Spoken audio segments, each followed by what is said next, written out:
it's a dress. She looks like a loofah. Okay, like what am I supposed to do? What you want me to say? Okay, I can't lie to y'all. Okay, but yeah, it's a dress. It's a choice. It's a fashion thing. You know what that looks like? It looks like a Met Gala dress. So I mean that with all due respect, kind of. Walk with me throughout the sands of time. Love me through the dark desert night. Hold me close, be my partner in crime. Love like glue, the bound water tide. I just need to know that you're gonna be ride or die. If kingdoms turned into dust, would you still be my ally? If life wrapped its hands around my neck, bow tie, would you still love me? Just let me know if. What up, Pride? It's your boy Amari, back again with another reaction video. Today we're getting into another part of Wicked, which was supposed to come out weeks ago, and then I didn't have power, and then I did have power, and didn't have Wi-Fi. It was a whole mess, but we're back. Hopefully you guys missed me. I missed you guys as well. I'm super behind on this, so I'm about to put out a bunch of these videos in a row, so definitely make sure to subscribe, not to miss those parts. If you aren't subscribed already, you should definitely be subscribed already, but if you aren't, definitely make sure to hit that subscribe button. We left out on a very interesting part before. Prince guy, dude, whose name I keep forgetting, Fierro, I think that's his name. Prince got introduced, so now we're about to see what his little situation with Galinda is. So very exciting times. Thank you so much for being here, and without further ado, let's get into this. I'll see all you guys on the other side.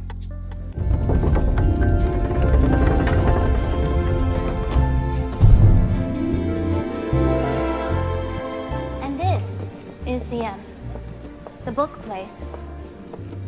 There's a collection of rare books around here somewhere.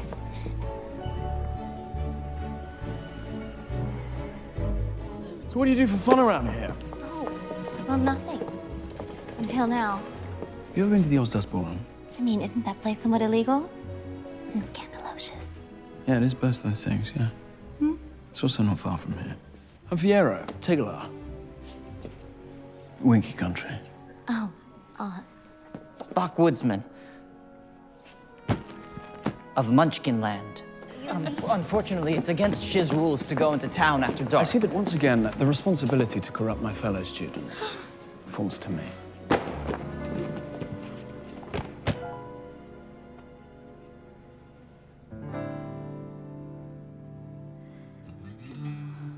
The trouble with schools. Okay, so before we jump into this, which I'm sure is about to be insane, because you just said the responsibility to corrupt the other students falls on him again. But also earlier, he implied that he's been kicked out of a lot of schools, or just like left a lot of schools. And so putting all of that together with like his frat boy, bad boy vibe, I think he's about to do something crazy, especially because he suggests they go somewhere illegal.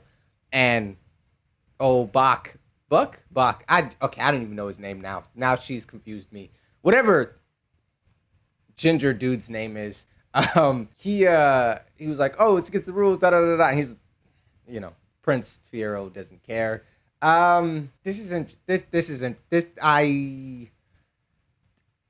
still have my theory from last part that this is gonna end up being like a love triangle between the three of them. Maybe it's a square, because like Bach is like clearly in love with Galinda, but also in the orientation, I don't know what it was called, but like where we got introduced to all the professors and we met Miss Morrible for the first time. I remember him and Elphaba's sister, whose name I can't remember right now. I know it has something to do with like flowers or maybe rose something. Close enough. But they had a little moment, and I thought they was gonna be a thing, you know, like the Munchkin dude and the sister. But like maybe he's clearly in love with Galinda, which was a whole rant I went on already. So like maybe it's gonna be a love triangle, but no, not love triangle, a love square, or better yet, maybe like a love hexagon. Because like I'm in love with Elphaba, Elphaba's in love with the wizard is in love with heptagon. What's 7? Heptagon. Me, the wizard, Elphaba, Bach, the sister, whose name I want to call her like Rosemary, but I don't think that's right. Galinda, Fierro, like there's a lot of people in this like polycule or whatever it is that we got going. But yeah, I don't know how this is about to go, and I'm interested, but I'm also like scared, because like I want to like this guy because he was not bigoted towards Elphaba, and he is still like being that he waved to her and everything. Of course, she wasn't interested, but I just feel like he's bad news. You know, he got bad news written on his big old forehead, and so I'm yeah. You know, one other thing, the architecture in this place is still incredible. Like this, like clock library thing or house of books or whatever Galinda called it, which clearly she's never been in the library before. The way that they are using like time and knowledge, and there's something there. I don't have that thought all the way formulated yet, but it's very interesting. And I'm still stunned by like the set design and like all of the world building aspects of Shiz University. Speaking of, someone sent me something. 1 second. Okay, I have to hold the mic and try to like hold this at the same time. So let's see how this goes. But actually I can explain it, then show it. I got sent this totally awesome shirt by one of you guys. Thank you so much. It was awesome, but it's too hot here to wear it right now. But I'm gonna show it to you because it's awesome and it accurately portrays my absolute love of Shiz University as an institution, not necessarily as like a collective body of people, because there's some weird stuff going on with the animals, but I'm sure that will come up again later. Anyway, look at this super awesome shirt. Right? Can you see it? I don't know if you can see it because I can't actually see myself while I'm filming. That's why I'm off screen so often. But like it's a Shiz shirt. If you can't see it, if you are not like actively watching me, like I know some of you guys be watching me while you drive, because basically my videos are so long that they're podcasts at this point, which is crazy because I also insert a lot of weird edits that you don't get to see, but whatever, that's okay. The point is, I don't know if you can see, but I'm holding a Shiz University shirt, and it's awesome because I didn't know that they made these, and I'm so psyched that I have one, but I'm not wearing it right now, although I normally would immediately wear something that somebody sent me, because I'm sweating already, and I'm wearing like a shoestring for a shirt. So thank you so much. I appreciate it. Shiz University is awesome. The way they designed this is awesome. I don't know what kind of awards and stuff you can get for that because like I'm a musician, not in the film industry, but like hopefully they won some type of recognition for that, because the way that like the setup of this, the way that they use the inner working of the clock as a way, like a ladder of sorts, or like maybe like an escalator, an elevator to get to like higher books, and the books are like magically aligned all around the it's just interesting. Okay, it's interesting. I like it. It's almost as interesting as like the weird will they won't they kind of situation they setting up right here with like so many people that I could ship. It's a shipyard at this point, because like where do I start? You know, it's just there's a lot of breadcrumbs for potentials here. But okay, anyway, let's get back into it. The trouble with schools is they always try to teach the wrong lesson. Believe me, I've been kicked out of enough of them to know. They want you to become less callow, less shallow. Stop studying strife and learn to live unexamined life. Dancing through life, skimming the surface, gliding where turf is smooth. Dancing through life, no need to tough it when you can slough it off as I do. Nothing matters, but knowing nothing matters. Dancing through life, swaying and sweeping, and always keeping cool. Life is fraughtless when you're thoughtless. Those who don't try never look foolish. All right, I'm about to talk about a bunch of stuff that's not what you think I'm about to talk about, but that's okay. Let's get to it. One, why does this dude hate books more than a fascist regime? Like, he's stepped on, kicked, flung, he's done everything but light books on fire, and we're like 5 seconds into the song. That's insane. Like, bruh, chill. I got it. You want to float through, dancing through life is what you want to be doing. That ain't got nothing to do with the book. Leave the books alone, okay? That's the first thing. Second thing, the choreography in this song is crazy. Bro, like, did like a reverse split thing with, I'm gonna go back and I'm gonna show you, but he did like a reverse split thing off the books. That was crazy. One dude, it was a black dude, he was like going around the clock, that he like slid around the clock. It was like a full professional stuntman slide around I don't know how to explain it, but I'm gonna show you that too. It was crazy. Then another dude backflipped off the little clock hand thing and landed through the little ladder thing. I don't know how to explain it, but it was crazy is what I'm saying. Again, the song just started. Lots of books being beaten up, lots of crazy choreo, which is very interesting because this song is like not like super high energy compared to the other previous songs we've gotten. I feel like all of the songs really match the energetic vibe of, or the theme of the particular segment. The song that we had with Dilliman and Elphaba was like very like dark and sinister. Well, it was Dilliman and the other animal professors, and Elphaba was like dark and sinister. This one is like chill and suave, even though the choreo is insane. The song where Galinda and Elphaba were fighting was both dynamic, but also like high energy and matching their like antagonistic but kind of like friendly banter weird thing that they had going there. And so I'm not surprised that the song is not like an up-tempo headbanger, at least so far, but it's also like very straight. This is probably like the most intense or like dynamic choreo that we've had in any of the songs so far. It definitely includes the most parkour. Parkour! Michael, parkour! Parkour! That we've gotten in any of the songs so far. But it's also like a very like chill, suave song about not trying hard, you know, like that contrast is interesting to my brain. So, yeah, anyway, we're going to go back and watch him like just he's not bigoted towards green people, but books, my goodness, like I haven't seen somebody hate books this much. I'm not going to make that joke. I'm definitely not going to make that joke. I'm not gonna say it, but just know that would have been incredible. The people would have laughed, and other people probably would have tracked me down and beat me with books or something. But yeah, the point is, this is a very interesting song visually so far. It's nice so far musically, but it hasn't like really like kicked in yet. But the visuals are insane. Okay, right here, he has this like. Look at this little, okay, that's cool. Step,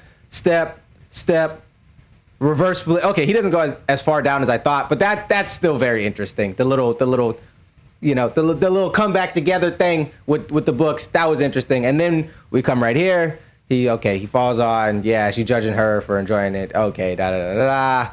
Then this right here, right somewhere in here. Okay, yeah, I forgot this. Look, what is bro doing?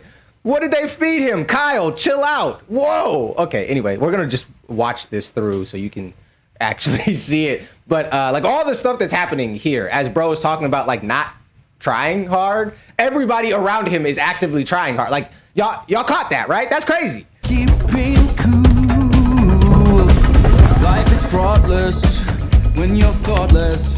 Those who don't try never look foolish. Crazy, right? Okay, anyway, I'm sure there's like some deep analytical, metaphorical analysis that I could give on why everyone around him is actively trying as hard as they have at any point in the movie, as he is actively singing about not trying. But like also, it's just cool, okay? Sometimes you just gotta appreciate it for the wow factor is, I guess, the best way to put it. So shouts out to the other actors in this scene. Are they also called ensemble in a musical movie, or is that just on a musical stage? I don't know. Tell me in the comment section down below. But shouts out to all of them because they definitely earned their paychecks, whatever they were, on this one because yeah, this song is crazy. Woes are fleeting, blows are glancing when you're dancing.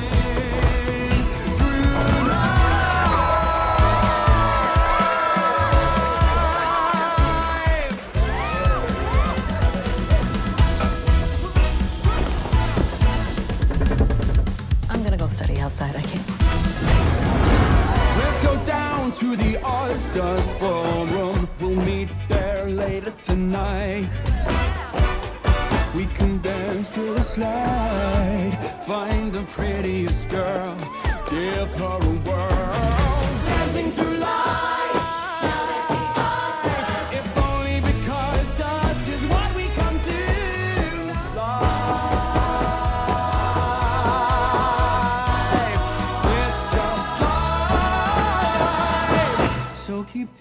Okay,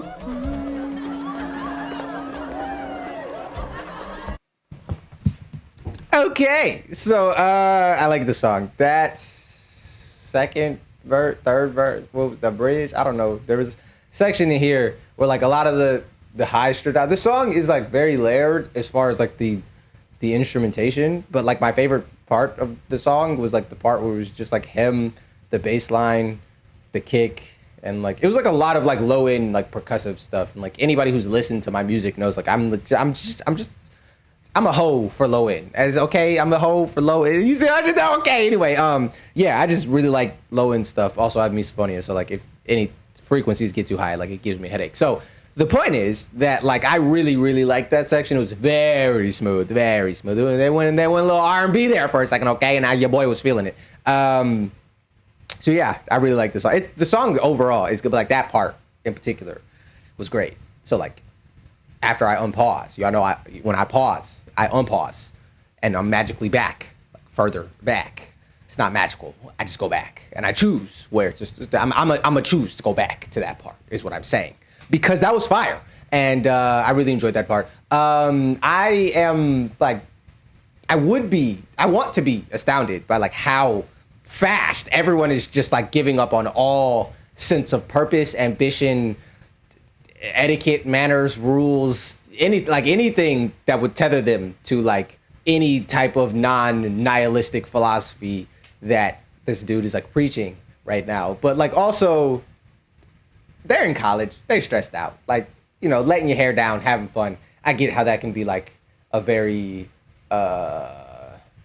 persuasive position to have, or a very persuasive point that a person could make. That's a lot of P's in that sentence, boy. Jeez. So P's, G's. Oh, I'm so good at this. Y'all ain't picking up what I'm putting down. Anyway, that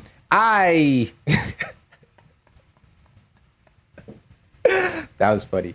I'm just like shocked, like how everybody just like Elphaba's the only person who's just like, maybe we don't, or maybe we think about, maybe we consider it. Like it took them all of like the pre-chorus to be like, yeah, he's right. Let's destroy books and backflip off of the clock library escalator ladder thing and do all the craziness that is happening here. And he's just convinced everybody to like just do illegal stuff. It's not like, hey, let's procrastinate on studying. He's like, let's go somewhere illegal. And everybody's like, yeah. So that's the man is persuasive. I get he's beautiful, and that for some reason tends to matter a lot to a lot of people in like believing or trusting in a person and their positions. There's like been entire studies on this, of which I can't cite right now because I'm not a scientist, but like go look them up. Psychology has done a lot of extensive research on the way that people perceive a person's argument based off how physically appealing they find them, or just like how they're put together. And politicians know this and therefore try to play into it. But that aside, it's like none of y'all nobody got a spine. Buck had a spine for like half a second. But I feel like that was mostly because he didn't like, oh boy, getting all cozy with Galinda. He was like, hey, bruh, we not breaking all the rules over here. Okay, you're not taking my girl, go do some illegal stuff. But then like, my boy folded by like the end of the chorus. He was like, you know what? I do like this bass line. Like, it was just like, bruh, like it's weird because it feels like I'm being like a stickler for rules. And in real life, I'm really not. Like, I don't, that's not how I approach life, but it's also just like astounding to me that just like everyone was just like, it took no convincing at all. This man is the most persuasive person ever. Yeah. So I was going to make another joke, but I was like, man, that one would definitely get me canceled. I'm not going to. Yeah. So I have now saved my career 2 times in this video. I am so proud of myself. You guys are probably going to be pissed off and be like, make the joke. But like, I have to eat. Okay. You can't see I'm skinny enough. I need to eat. So I cannot be nuking my career off jokes. I am not that level yet. One day, though, you will see the craziness that goes through my brain with no filter. But in the meantime, we're going to get back into this. I just wanted to say that I really, really liked that. I don't even know what it was. I'm going to say it's the second verse, but like I don't know the song structure of this song, and I won't really be able to know the song structure of the song until it's over. But it was either a second verse that has slightly stripped down instrumentation, or it was a bridge section. I don't know. Also, in this movie, the songs have been like really weird as far as like their structuring. So like I really don't know. But we'll go back. You'll see it. I like it. I was bopping. If you missed it, go back. Your boy was grooving. He was grooving. It was a groovy time. Okay. I think he like picked Galinda up, put her on a cart, sent her down like he did with the librarian. Which, by the way, my boy he put the Riz on the librarian, boy. It's like, shh, and then immediately folded. All of them. They're just like, I don't know what he got. Whatever it is, it got to be magic. Because, like, it doesn't work on Elphaba. And I feel like being an outcast is not enough to immediately make you immune to whatever this guy got. Because, like, it's something else. It's more than just, like, being attractive and charismatic. He got, like, some magical something, okay? I believe it, because Galinda can fly in bubbles. There's flying monkeys and talking animals and bears that don't eat people for some reason, but are instead like very like mama bear, nice, nurturing. This is a weird world, okay? So I'm going to continue with this theory that my dude has like some superpower of extreme charisma or persuasion or something that makes him this level of suave with everyone, and it being magic also explains why it doesn't work on Elphaba, because she is also magic. Obviously, it's probably just like her personality not being, but like also, you know, the boy is magical. Okay, it's kind of like when Galinda flips her hair and everybody just like their brain melts. It's like that. It's beyond just being popular. You know, it's like I don't know. There's a word in there that I'm looking for, but I can't find right now. But it's like it's an extraordinary level of wowness. Wowness? That's not a whatever. You get the point. What is going on here? Why is everybody just doing planks and stuff? What is happening? Where was I when this happened? I just missed everybody going to PE class or something. This dude is like dry humping the air. They are having a little slow dance moment, like Dance With Me or some other rom-com dancing movie that I can't think of right now. But one of those, whatever one you just thought of, that they're having that, and then they're just like drop down and give me 50. Like, why? What is happening? I feel like they're probably like grinding on the floor or something, and again somehow I just missed it. But like this is a very funny pause scene to my brain, because like half of the people are getting their groove on, then just randomly a romantic scene in the middle, and then behind them it's just everybody's least favorite part of PE class. Actually, everybody's least favorite part of PE class is probably pacers or like your PE teacher being a creep. But like, other than those two things, nobody liked to do planks. Okay, it's not fun. But they just, yeah. Okay, let's continue. I was going back to my part in the song. Okay, at least so far. It might get better later on. But so far, my favorite part in the song, and then I just saw like random exercise happening for no reason in this song, which, by the way, is also not at all congruent with what he is saying about like not caring or trying, because exercise requires effort, right? Let's go down to the All-Stars ballroom. We'll meet there later tonight. Right on down to the All-Stars ballroom. Come on, follow me. You'll be... There's a lot of stuff in this that I didn't pick up on before. Like I knew about like the brass stabs. That when I said everything stripped away, that's not what I meant. Like those aren't consistent things. Those are like accentuated points, whatever. But there's like interesting like organ stuff happening in the background. It's very faint, but it's definitely back there in the background. And there is something following the top line melody that he is singing. Like there's another instrument paired with that following. Does it make sense? Like, I can't tell what it is right now, but it's in there. It's faint, but you feel me? It's in the background, okay? And so, yeah, that's interesting. I like that. Anyway, this was the section I was talking about. This section goes hard, okay? The other parts of the song are cool, but like this is better, okay? It's better. Be mad. I don't care. This is my opinion. You got your opinion. It may not be the same opinion, but your opinion could be wrong. That's okay. Like, not everybody got to have the right opinion. But what I'm saying is, like, this is the best part of the song so far. Okay. So, yeah, I like this part. And it's way, I just wanted to say that it's way more complex than I originally gave it credit for. I was just initially, distracted by, like, the monkey dances and stuff that he's doing on the table. But also like the other more accentuated parts of this section, like the bass line, the percussion, and his vocal section. And of course the brass stabs, but those again are not consistently happening throughout. Let's go down to the Oyster's Ballroom. We'll meet there later tonight. We can dance to the slide. Find the prettiest girl, give her a whirl. Right on down to the Oyster's Ballroom. Come on, follow me. It's just life.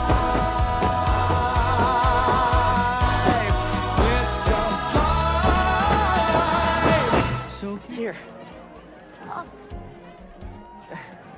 Keep it. I've got many. I cry a lot. Well, thank you. I hope you'll save a dance for me tonight. See that tragically beautiful girl, the one in the chair. It seems so unfair. We should go on a spree, and not she. Gee, I know someone would be my hero if that someone were to go invite her. Maybe I could invite her. You would do that for me.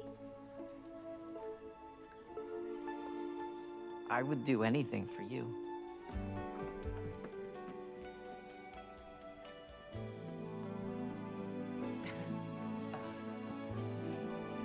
Nessa Rose, that's her name. I knew it had something to do with flowers, okay? I was close. I even said Rose. I called her Rosemary. It was in there, okay? The point is, I don't like this scene at all. I hate it, like, with the passion. Let me explain why. She's like, wait, it's cute. Nessa Rose gets invited. No, it's not cute, okay? I don't like this. This is like, it's like manipulation, but like kind of for a good thing. So like it distracts you from the fact like, oh, she could have just like turned him down, but instead she sent him to like go talk to the girl who's like shunned a little bit because she's disabled, and so inviting her so she doesn't get left out, that's actually good instead of just like turning him down, breaking box heart, whatever the boy name is. Okay, you know his name. It don't matter. I don't need to know his name. You know his name. The point is, she could have just broke his heart. She could have just turned him down, but instead she redirected that energy towards someone deserving, someone who probably is going to be very happy because I felt like they had a little moment earlier at the orientation thing, right? But, and let me cook here because like you going at the end of this, you're gonna be like, oh dang, that was really messed up, because it is, okay? So what I don't like about it is that this whole thing essentially plays with Nessa Rose's heart because like clearly Bach got it bad for Galinda, okay? Why? I can't really tell you, okay? Me and him built different, okay? I got it bad for Elphaba. He got it bad for not Elphaba, okay? So like it's his job. I don't know. We not built the same. It's not understanding. Like I get Ariana fine, but like that's not Ariana. That's Galinda, okay? That's Galinda Grande, but like that's not Ariana Grande. You feel me? So like I see physically why he may feel some type of way, but like also hang out with her, she like irks me. But like y'all be liking her in the comments, like maybe you can explain, but I can't explain because she don't do it for me like she do it for y'all. But he clearly is in love with her, right? Like clearly he got it bad for her. She is subtly rejecting him. That's fine. It's fine to reject him in a way that doesn't absolutely shatter him into pieces. One, that would be bad for her image because like, you know, she's a saint. But like, two, Galinda doesn't really seem like the type who like actively tries to create enemies. Like she would just like unknowingly create enemies of people like me and Elphaba who just aren't like bewildered by her like absolute amazing saintliness. But like that's not intentional, you know? She doesn't seem to maliciously do anything, which I understand and I can appreciate. But in involving someone else in this, someone who this may be Nessa's first and only time talking to a boy in a romantic capacity, and for that to basically be one of those situations in school where people are like, oh, I dare you to go talk to that person who has a crush on you. And the person gets super excited, like, oh my goodness, the person I had a crush on finally is noticing me. They like asking me out or wanting to go on a date with me or whatever. And then it turns out to like not be from a genuine place, like genuine, authentic, I like you back. Like this is like one big scheme, game, dare, whatever it is. Like that's more effed up. That's more effed up than if you just didn't like notice the person. You know, you get what I'm saying? And so like for her to orchestrate, that wasn't even in his head. You feel me? Like for her to orchestrate that just to like direct that energy away from her just because she wanted to protect her image or her saintly vibe of like not being a mean or bad person. You know, like I feel like there are better ways to have handled this situation. There are other ways that she could have handled this that didn't absolutely shatter him into a million pieces by being like, ew, you what would make you think that you have a chance with me? Like, did you see who I'm talking to? Pharaoh is leagues above you as a man, not just height, but in every possible way. Not just money, not just that, but in every possible way. Ew, you're a bug, you're scum on my shoe. Ew, get away from me. She could have said all that. I get it. She did it. But what she did was also not cool. It's not, because now Nessa Rose going out, I don't know that she's going to say yes, but I know that she's going to say yes. She about to go on a date with a dude who don't really like her, who's in love with a whole other girl, and like her heart and her hopes and all of that going to get into it. Then Elphaba going to snap. She probably going to rip dude in half, like on one of her like, you know, emotional tangents with her powers. Now she got to go to jail because she done ripped Bach in half because you done sent Bach to take her sister on a fake date. She's gonna find out about it. Okay, this is how movies work. It don't stay secret forever. What's done in the dark gonna come to light. She's gonna have her heart broken. She's gonna be upset. I can already see Elphaba snapping, flying over there on her little witch broom and like tearing dude in half, trying to light him on fire like the Scarecrow. She tried to light the Scarecrow on fire a lot in The Wizard of Oz. So I feel like that's coming. Okay, it's coming at some point. My boy's hair is already red. He's going to be on fire. And then everybody's gonna blame Elphaba, and that's how she's gonna be known as the Wicked Witch of the West. You see where I'm going with this? I know that's like a long train of thought. That's a long tangent. But like you see how this all could have been avoided if we just were honest with people, but like in a respectful way and not in a way that like gets somebody else's heart involved and then eventually broken. That's actually very interesting. If I'm right on that's how she becomes known as the Wicked Witch of the West, that would be insane. But the point I'm trying to make here is basically leave Nessa Rose alone. Leave her out of it, bro. Like she is dealing with enough, okay? You don't need to give her like fake hope that some dude will like her when really he's just doing it because he likes you. But there's also like a potential where this could lead in a way that he actually, after taking Nessa Rose out, learns, oh, this girl's totally awesome. She is super cute. I do like her. This is great.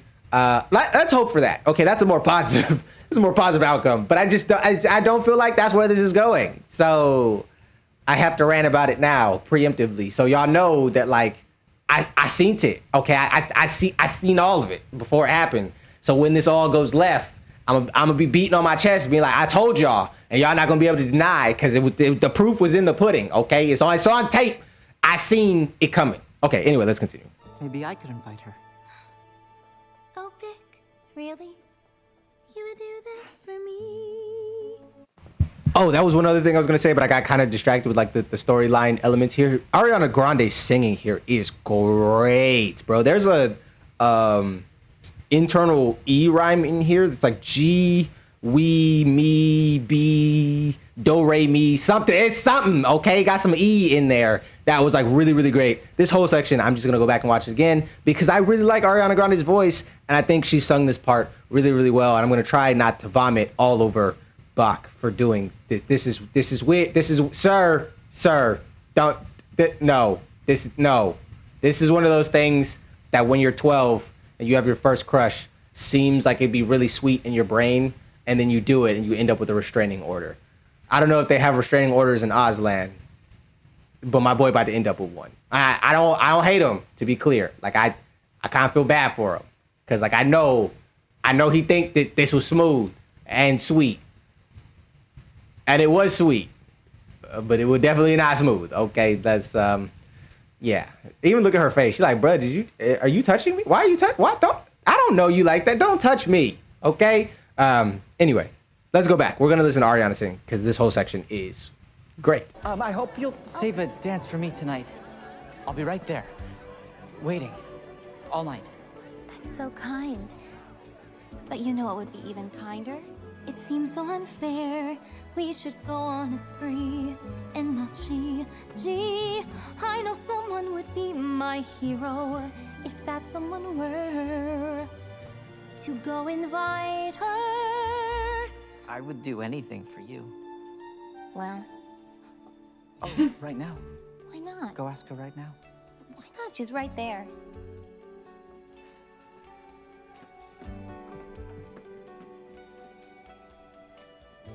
You're good. I don't know what you mean. I love helping others. Oh, and I happen to be free tonight, after all. It's clear we deserve each other. You're perfect, You're perfect. so we're perfect together. Born to be forever. Dancing through life. You'll never guess what just happened to me. What? That perfectly adorable munchkin boy just asked me out. He said he was too shy to ask me at first, but then Galinda emboldened him. Wait, Galinda. Don't you dare say another word against her. Finally, for this one night, I'm about to have a fun night. And I only wish there were something I could do for her to repay her. We deserve each other, and Galinda helped it come true. We deserve each other, me and Bach. Please, Alphaba, try to understand. 1, 2, 3. That was it. That was it. And it's perfect. Sweet Oz. Am I not the most scandalocious little fish in the sea? The most. Yara's gonna. You know what's funny? You know what's funny? Yo, this is about to be so funny. If y'all have seen this movie, this reference is gonna be so lit. So she said that she's the most scandalocious fish in the sea. When I saw her, immediately when I saw her, what's the Will Smith movie with the fish with the car wash fish, the fish car wash movie? If you've seen it, you know where I'm going with this. The sexy mistress side love interest chick fish whose name I can't remember. Shut up. If you've seen it, you know where I'm going with this. She looks just like that. Like the fish is this dress. Then she called herself a fish. My brain was like, yo, she looked like the fish from that car wash movie. But yeah, anyway, that's a very interesting dress, I must say. It's less pink than it's still pink, but it's less pink than some of her other dresses. It's more dynamic with the color scheme. This coming from a guy who almost exclusively wears black, red, and gold. I know, hypocrite, but at least I'm honest. Okay, so yeah, I like this dress, but it's also it's a dress. She looks like a loofah. Okay, like what am I supposed to do? What you want me to say? Okay, I can't lie to y'all. Okay, but yeah, it's a dress. It's a choice. It's a fashion thing. You know what that looks like? It looks like a Met Gala dress. So I mean that with all due respect, kind of. So yeah, very interesting choice for this like ball. Also, bro just like spontaneously created a ball that everybody's now going to. That's insane. My boy got motion. Anyway, it's weird that he told her that Galinda was a part of it. I guess like he still wanted to give Galinda credit even in like asking her out, but like also the way she took it, now like Elphaba's gonna be grateful to Galinda. She, Nessa Rose, is very grateful to Galinda. This is all setting up to be so incredibly painful. Oh man. Okay. I think, yeah, there was like a couple comments at the end of like my Hamilton journey that were like basically all musicals are tragedies. Some of them are happy in the first act and then like tragic in the second act, and some of them are just like tragic all the way throughout. So like I guess I should prepare for tragedy, especially because like we know that Elphaba dies at the end of this, and like that's my bae, okay? That's my girl. So but like I'm guessing there will be other forms of tragic moments in this, and this whole Nessa Rose, Bach, Galinda, Elphaba Fiero situation is just, yeah, okay. Let's go. Let's power through. Let's power through. We deserve each other, and Glinda helped it cook. Shark Tales. Shark Tales. That's the name of the movie. Shark Tales? Tales? I don't know. You seen it. I'm putting it on the screen and stuff. Yes. That, first off, that movie's great. It's great. It's a cult classic. Okay. My boy Will did his thing on that one. Okay. It's great. If you haven't seen it, it's worth the time. Lenny. I need to watch it again. I haven't watched it in like probably a decade. But yeah, that's a great movie. Man.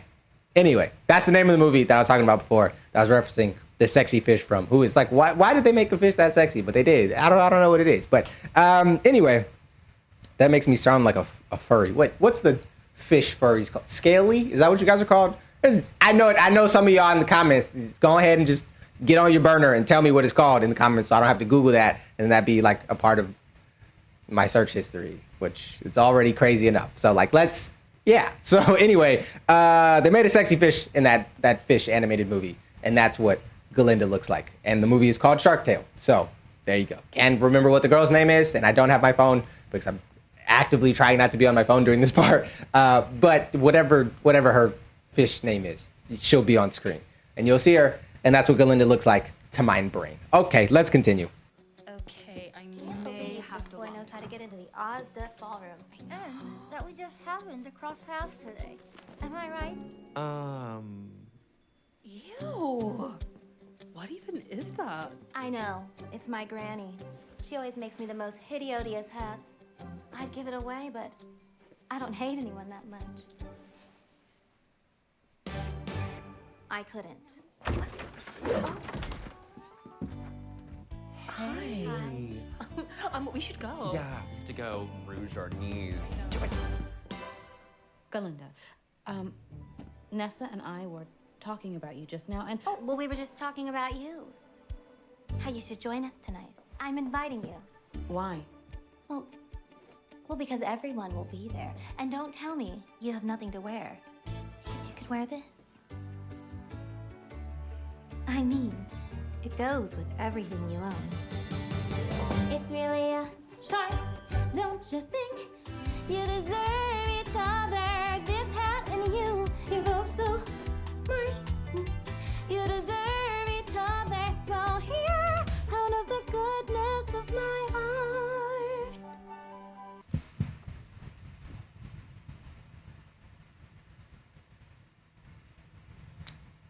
I'm getting there. Don't rush me. I like that we are getting the backstory for the hat.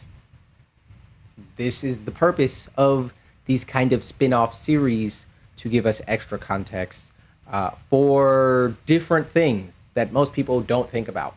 And I say most people, I am totally the type of person to be like, I wonder where she got that hat. But most like sane people they aren't thinking about that kind of stuff. But like I like that we got like some type of lore for the hat. You feel me? But like also, this is terrible. I hate it. I hate it so much. Not the hat. The hat is actually cool. It is sharp, which also goes with like Galinda's like terrifying monster nails. Not Galinda. Elphaba's terrifying monster nails. But yeah, I just it being a gift from Galinda and that gift initially being like some Mean Girls like game petty thing that's happening, and then her inviting her so that everybody can see her in the hideous hat is just like. I know y'all love her so much, like so much. I have so many angry DMs and comments that I could dare say anything blasphemous against the great Galinda Grande. I have a lot of questions. Number one, how dare you? But like I just, bruh, like she every time, okay, we take one step forward. It's like, okay, I can kind of see why y'all rock with 2 steps back, okay, and by 2 steps I mean like it's like 2 hops one time, like, you know, we cha-cha sliding back the opposite direction, and I just can't with her, bruh. I just these characters irk me. These people irk me. The worst part is like she's like so popular and pretty and beloved and just everybody praises her for everything, And y'all do it too. Y'all, it's not just in the movie. It's not like everybody else outside of the movie is like, yes, she sucks. But like in the movie, they love her. And like that's like we as people outside of the movie can see that she's no, y'all are part of the problem. I'm blaming y'all too. Ugh. Anyway, now that I have excised half of the viewership, who is now probably angry typing in the comments telling me to die and then leaving the video, for the rest of you guys who either also don't like Galinda or didn't like Galinda at this point and therefore understand my dislike of her, do y'all get where I'm coming from? Like, this is just so, like, why did this have to be the backstory of the hat? You know, like, it's just, and I'm sure it's going to, like, it's all going to be cute in the end, and they're going to love each other, and it's going to be super whatever, and I see you guys shipping them in the comments or whatever. But sometimes y'all be shipping people who be having like a real toxic relationship with each other, and y'all be shipping them anyway, and I'd be like, how would that even work? Because they hate each other, but y'all trying to put them together. Y'all be shipping abusive relationships. So like I be seeing y'all, okay? So like I don't know for certain just because y'all be shipping it that they in fact do like, but I based off the amount of people who love her, and the fact that Ariana Grande is playing this character, and the fact that there was like a montage in the first part that kind of implied that they would grow close, I feel like this gets better. But it's not right now, though. So like I feel like I'm very valid to be like, ugh.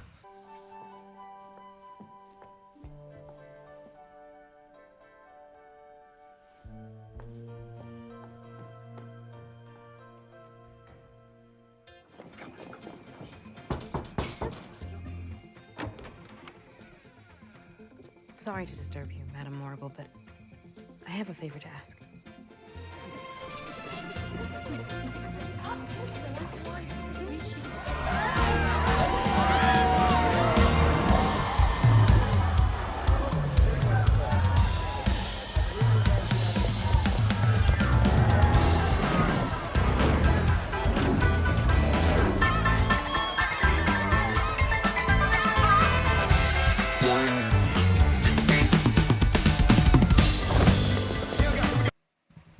Okay, so like during this process, I realized this is all one long song. That's insane. That's insane. I could tell from the music this is the same dancing through life, something, kicking books and taking names, whatever the song is called. This is that same song, right? But like also, I really like this long extended instrumental section. We got two, not one, but two separate drum solos, which apparently are played by like some like flying squirrel thing. I don't know what this is. I'm usually the guy to recognize the random animals, but I don't know what this. I think that's a flying squirrel. I'm pretty sure this is a flying squirrel. Anyway, and then we have this like baboon looking thing. That's not a baboon. It's another type of monkey, but he had like a totally awesome like little bass riff in there. These like chicken hen things, really cool organ sections. There's like a bunch of just like really interesting solos back to back, which started in here somewhere, like somewhere around here. It starts off. Just really cool instrumentation is what I'm saying. I like that they added that, even though this song is, what is this song structure? It's insane. Okay. But that aside, I like the song a lot. And this place is super cool. They're like kind of like under the ice in Antarctica. There is a layer of like water. I don't understand it either, like the science behind it, but they're under certain parts of the ice in Antarctica. If you go deep enough, you hit water again. And there are like fish and other kinds of like microbes and other krill, and there are other forms of animals like living down there, and they've been trapped down there in their own ecosystem for hundreds of thousands, millions of years. I don't know, a super long time. And yeah, very interesting. Now with technology and also the way we're destroying our planet and like melting all of the ice, we now have more access to these things, and we're starting to understand these biomes. And like if you go far enough down, there are entire canyons and mountains and all types of like, there's an entire continent under the ice sheet. And so that's really interesting. And because I'm a nerd, my brain thought of that when I saw all of this right here. I probably should have thought of something like those ice hotels in Russia and where else are they? I think Sweden has one. The point is, there are hotels that are like this, that are like carved out of ice and like under the ice, and it's very interesting. But that's not where my brain went, because as you can see, my brain is an interesting place. But I like this little club thing that they're in, and seeing the fish swim over the ice is just so interesting to me.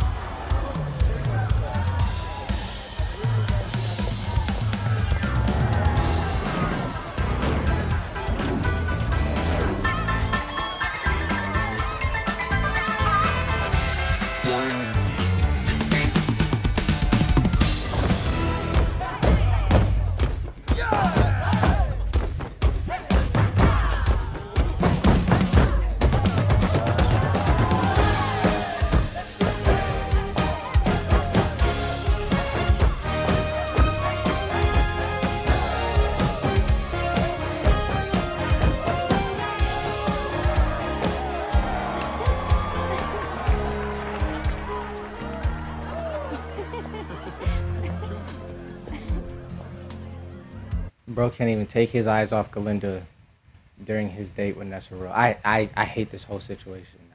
He's turning to her. Hopefully he says something that doesn't make me want to punch him in his stupid nose. But like I hate all of it. I hate it so much. I was having such a good time forgetting that this BS happened here. But anyway, the choreography in this whole like musical, but like especially this song, is just like very interesting to my brain. And I haven't yet formulated how I want to describe it. Like I don't have like the clever analogy yet, but like maybe in the outro I will. But I just want to, on record, just in case I get distracted by something else and like forget, I just want to say that like I am like there's something with this choreo that's like very grabbing my brain some way. A lot of like straight leg stomps and like shoulder slides, and like it's just interesting. It's very different, unique dance style, I guess, that, and maybe he's bringing like his own kind of like dancing vibe from his own country or whatever area that he's from that isn't, you know, the Munchkin land where most of these people are from, I think. And so that could be what it is. That could be why the choreography just looks so distinct and different and interesting to me. But whatever it is, there's something there. Okay, anyway, let's get to this, and hopefully it doesn't make me want to rage quit and punch the screen. Oh, just kidding. Like I'm totally way past where I was supposed to stop. So I'm just gonna stop. Sorry, the next part will come out soon. I know I say that after every part. I really, really mean that. The next part will come out soon. I'm gonna stop now because like I'm way past where I was supposed to stop. So, which is weird because this song is like still continuing. But whatever. Outro time. Thanks for watching this probably super long video. Okay, so that was very interesting. The lighting in here is terrible. That's a long story for why it looks even worse than normal, but we won't get into that for now. Hopefully you are not too distracted by the crappy light situation that I got going on here. But I really enjoyed that. That half a song, whatever that was that I just watched. It was very good. It was very long, but it was very good. I felt a lot of type of ways about the situation with Nessa Rose and Bach and Galinda, but overall, it was very interesting to watch. The song is very, very good. The instrumentation in this one, I think, is my favorite so far. And the dude who plays Prince Fiero had a few power notes in there. And at the end of the section where they all like leave the library, he has like a very delicate, fluttery note that is there. It's like a very falsetto kind of, I don't know how to explain it, but it was interesting. So I liked that section a lot. The singing was good, specifically from him and from Ariana, and the instrumentation was very, very good. The choreography is both very dynamic and intense and also very weird. I don't know like how to explain it. I don't know what dance style that is, but it looks very distinct from like a lot of other kinds of dancing that I've seen. And so my headcanon for that is just that it is because he's from a different place. So he's teaching them new kinds of dances that are very distinct to him and his culture and his people, and he is introducing it to the people at Shiz. And so, yeah, I think that that's really dope. I think that that's like a very interesting like, world building sub point in there. And I still don't like Galinda. I'm trying to very, very hard because I know you guys love her. And every time I say I don't like her, like so many angry people. It's crazy. But I don't. And I'm going to be honest with you guys every single time that I make a video. And so, yeah, I tell you guys what I think, what I feel, and what I feel is she sucks. And she might get better in the future, but she ain't better right now, okay? She sucks. And I hate the situation that she set up with Bach and Nessa Rose.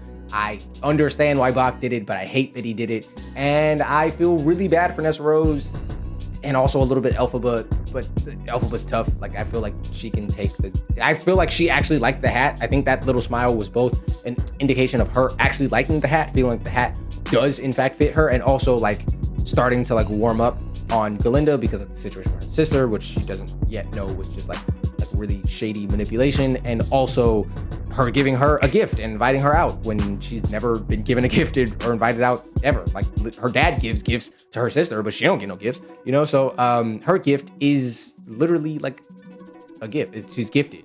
She feels like it's cursed, but that's the only gift that she's been given. So I feel like that smile was an indication of both of those things, an appreciation of the gift, but also like just enjoying the hat itself. I like that we got lore on the hat, but it's also just messed up. It's messed up, you know?